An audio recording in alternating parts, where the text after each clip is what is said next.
Okay, so here's what I would do if I was starting my fitness journey in 2026. Let's get into it.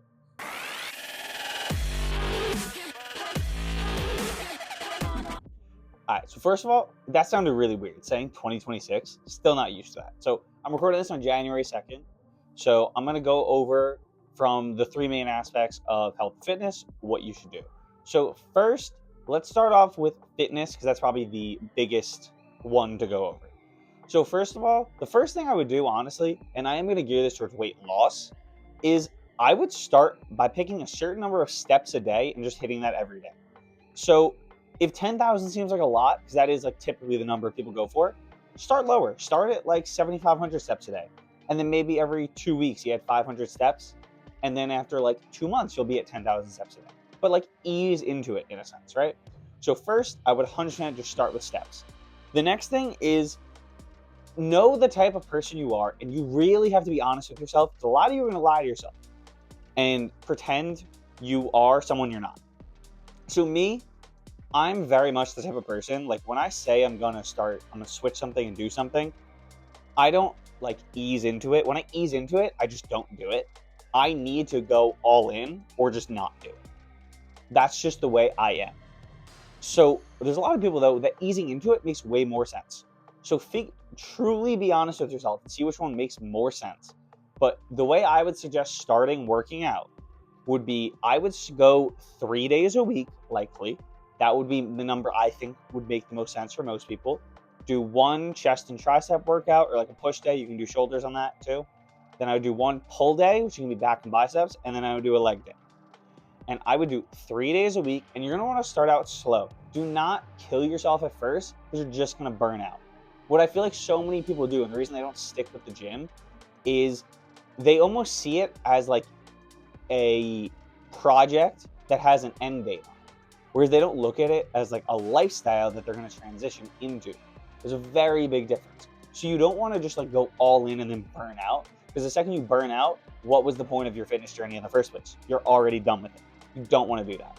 So what I would say is, honestly, I would suggest like whatever you decide as your workout routine, maybe go in, don't push to failure for the first couple lifts, and just do your routine. Maybe not even as many sets as you want to. Like maybe just, I honestly, the first week, I would do one set of every exercise you want to do, push it like 80% of the way there, and that's it. You want to keep it light so you don't get so ungodly sore that you don't want to come back.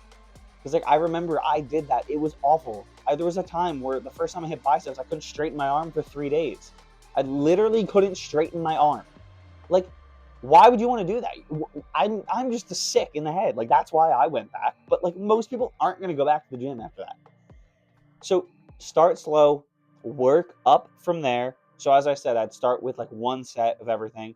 Then by like week 2 or week 3, I would start doing 2 or 3 sets. I'd probably go to 2 sets first. Then if you're gonna do 3 sets, go to 3 sets. I only train with 2 sets personally per exercise. That's a personal choice. Then from there, once you get really comfortable with that, maybe add in at that point. I would probably, if you want to start working out more, I would then go to your end number of days. So maybe by the end of February, like start of March, if you mentally want to full-time work out 5 or 6 days a week, you transition to that. Personally, I work out about 6 days a week, but I also don't do it in reference to weeks, honestly, because some weeks I take 2 rest days, some weeks I take no rest days. It's very dependent on how I feel. That's just how I personally train, not going to be how everyone does it. So with that being said, I will quickly talk about rest. I personally would say if you're new, I would take a rest day every fourth day. I would like do your full split, take a rest day, do your full split, take a rest day, or do training every other day, something like that. And then once you really get more in tune with yourself, and if you know you're not going to lie to yourself, then take rest days as needed. That's what I personally do. It works very well for me, but it's also because I want to be there every day. So like if I'm taking a rest day, it's because I need it, not because I want to just take a rest day. Every once in a while, maybe, but most of the time it's because I actually want to be there. So that's pretty much it with training. Um, Obviously, like I have videos and stuff on like how specifically to train, but basics, you want to train hard, somewhere between 8 and like 20 to 25 working sets a week, or working sets where you're actually like training hard, not like a warm up set. So I feel like that's pretty much the basics of training. I'm sorry, the sets per week is also per muscle group, not in total. So per 8 to 25 sets of biceps, triceps, back, shoulders, chest. I did this in the weird way, sorry. Legs, everything. Just every muscle group, right? So that's pretty much the training aspect of it. Next, I'm gonna go to, let's go sleep next. So with sleep, quick, ideally you want to get somewhere between 7 to 9 hours of sleep. It's gonna be depending on you and your body. Ideally, in a perfect world, you should wake up and go to sleep at the same time every day. So in my, like during the week, I go to sleep, my phone and everything goes away at 8:45 p.m. every night. I do my quick, like, go to the bathroom, brush my teeth, all that stuff before bed. I'm in bed usually by 9. Then I wake up at 5:30 every day during the week. I have to wake up that early to get to work. Ideally, you would do that every day of the week. Obviously, I want to have a social life, and 5:30 and 8:45 are way too early and late, or early, honestly, both of them times to have a social life. So I switch it up, but ideally, I know you're going to want to have a social life too. So just at least perfect your sleep during the week. I feel like that is the biggest thing that people can work on. And honestly, the easiest way to do it, and you fall asleep so much faster, is when you have that consistent bedtime and wake up time. It becomes so much easier. You feel so much more well rested. So really dial in your sleep, because you're just going to feel so much better. It's going to allow you to train harder, feel better. Like, truly, sleep is probably the most underrated thing that can truly, like, transform your life. I don't, because I think people underestimate how good they can feel. And I don't think people understand what a good night's of sleep truly feels like. I think they forget. So that's quickly my little thing on sleep. The last one is going to be nutrition. And this is the one, in my opinion, I think it's going to sound weird, but I actually think you should take this one just the slowest, assuming you're not a good cook or like someone who like naturally knows how to cook. Me, I need to like look up a recipe if I'm gonna make something new, unless it's like a simple food. Obviously, I can do simple foods, but this is just the way I've done it and found it most easy to figure out what I like, how I want to adapt recipes to make them more gym focused, which would basically just be high protein.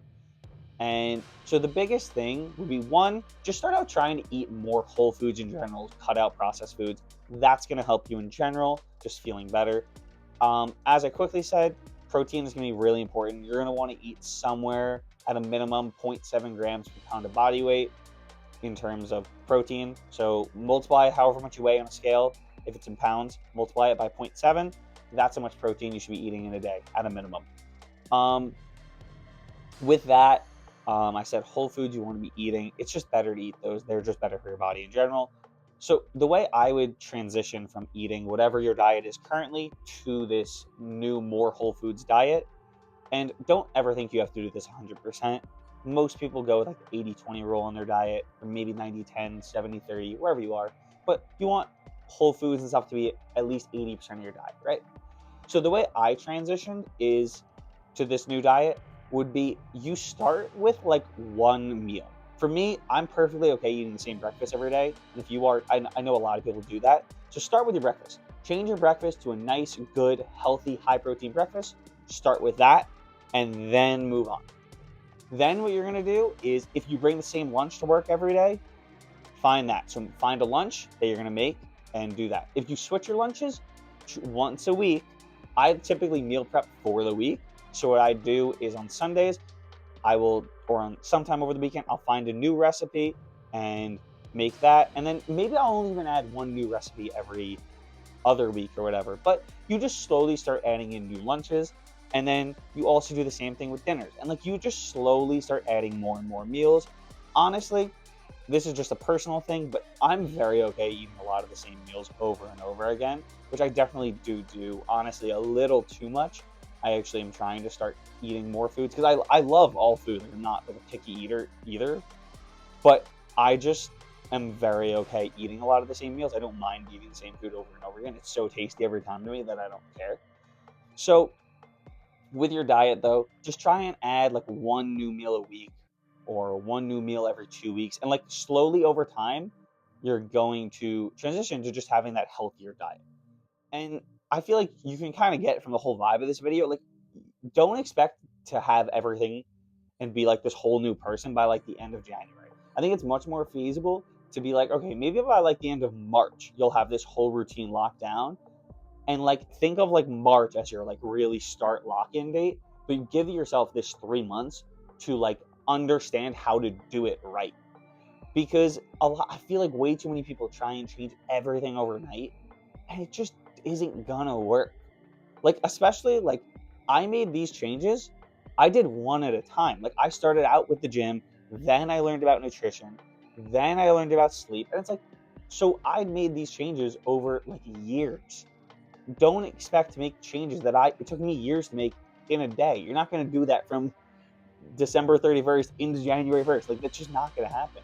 You have to start slow, start somewhere. And if you want to change all of these aspects of your life at once, do all of them in slow steps, because that's still a lot of steps you're adding up. Like, you're doing so many things at once. So that would be my starter guide for how to start your fitness and health overall journey in 2025. If you want me to make anything specific, like a video on something specific, drop it in the comments and let me know. But I hope you guys enjoy it. I hope you can use this and start changing your life in 2025 for the better.